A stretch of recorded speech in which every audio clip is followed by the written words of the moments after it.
दोस्तों तो आज हम बात करेंगे अल्ट्रा लर्निंग बुक की समरी के बारे में। तो दोस्तों आपने देखा होगा कि कुछ लोग ज़िंदगी में कुछ स्किल्स में बहुत ज़्यादा महारत हासिल कर लेते हैं, वहीं दूसरे हमेशा स्ट्रगल करते रहते हैं लेकिन उन्हें उतनी सफलता नहीं मिलती।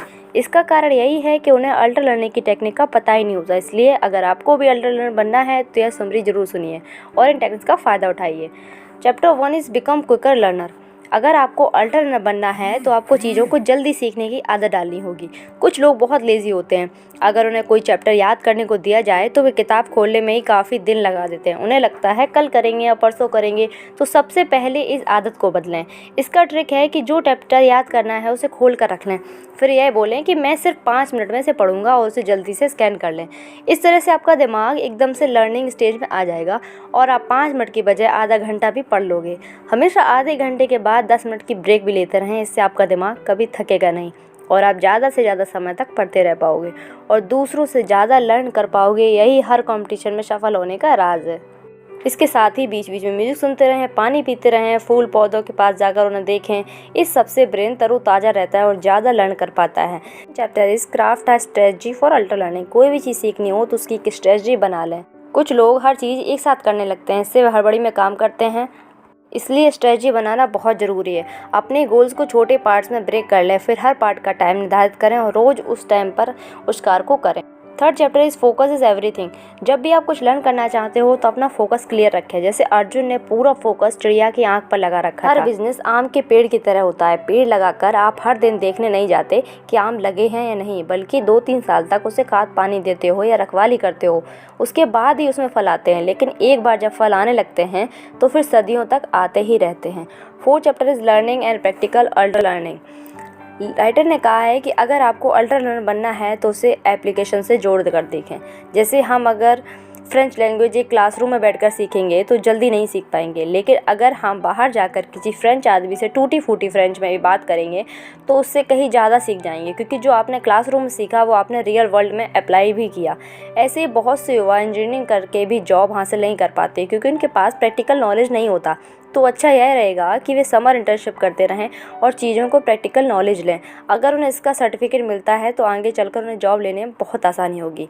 Fifth chapter is daily and long term practice. आपको जो भी स्किल सीखनी है उसकी लगातार प्रैक्टिस करनी होगी। शुरू में ऐसा करना बहुत टफ होगा, आपको पेन भी हो सकता है और वो स्किल्स बोरिंग भी लग सकती है। जैसे अगर आप गिटार सीखना चाहते हो तो शुरू में वो काफ़ी टफ लगेगा, आपके हाथों में दर्द भी हो सकता है। कुछ लोग तो परेशान होकर उसे सीखना ही बंद कर देंगे। तो इसका यही तरीका है कि छोड़िए मत, बस 6 महीने तक वक्त पास होने दीजिए। बेशक 15 मिनट ही प्रैक्टिस कीजिए, लेकिन रोज़ करिए। 6 महीने के बाद आपको अपने आप ही लगेगा कि आपने बहुत ज़्यादा प्रोग्रेस कर ली है और आप नेक्स्ट लेवल के अपर पहुंच जाएंगे। इसके साथ ही आप इजी स्टेप पहले कीजिए, एकदम से हार्ड स्टेप मत करने लगिए। जब इजी स्टेप में मास्टरी हासिल हो जाएगी तो आप नेक्स्ट लेवल की प्रैक्टिस शुरू कीजिए। जैसे वीडियो गेम्स में होता है वैसे ही आप हर स्किल्स में लेवल क्रॉस करते जाएंगे। Chapter is testing is important. कुछ भी लर्न करना हो तो उसके लिए टेस्टिंग बहुत ज़रूरी है। टाइम टाइम पर खुद को टेस्ट लेते रहें, इससे आपको अपने स्ट्रॉन्ग पॉइंट भी पता चलते हैं और वीक पॉइंट भी। जैसे आप फ्रेंच सीख रहे हो तो बिना टेस्ट के सीखते जाओ तो आपको पता नहीं चलेगा कि आपको कितना ग्रामर समझ आया, लेकिन अगर आप कुछ टेस्ट के क्वेश्चन सॉल्व करेंगे तभी आपको पता चलेगा कि आपको क्या चीज़ समझ आई और किस में अभी आपको और लर्न होगा। ऐसे ही ड्राइविंग लाइसेंस बनाने के लिए आपको टेस्ट देना होता है। अच्छा तो यह होगा कि सीखते हुए भी आप कुछ टेस्ट देते रहें, इससे आपका कॉन्फिडेंस बहुत बढ़ जाएगा और आप अपने वीक पॉइंट में सुधार करके अल्ट्रा लर्नर बन जाओगे।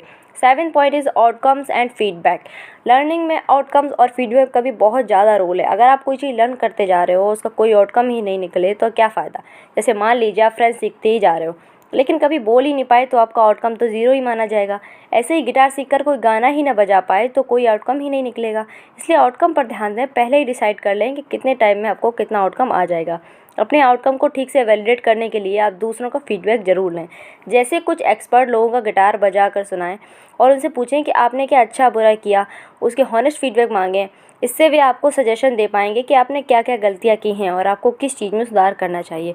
दोस्तों या रिश्तेदार से फीडबैक ना लें, क्योंकि वे आपका दिल रखने के लिए आपकी तारीफ़ ही करते हैं। एक बार आपको फीडबैक मिल जाए तो आप उस पर काम करना शुरू करें। अपने स्ट्रॉन्ग पॉइंट को और भी स्ट्रॉन्ग बना लें और अपना एक्स फैक्टर बना लें, लेकिन अपने वीक पॉइंट में भी सुधार करें। 8th point is avoid cramming. कुछ लोग सोचते हैं कि रट्टा मारने को ही अल्ट्रा लर्निंग कहते हैं, लेकिन ऐसा नहीं है। अगर आप बहुत सी चीज़ें रट लेते हो तो आपके दिमाग की क्रिएटिविटी ख़त्म हो जाएगी।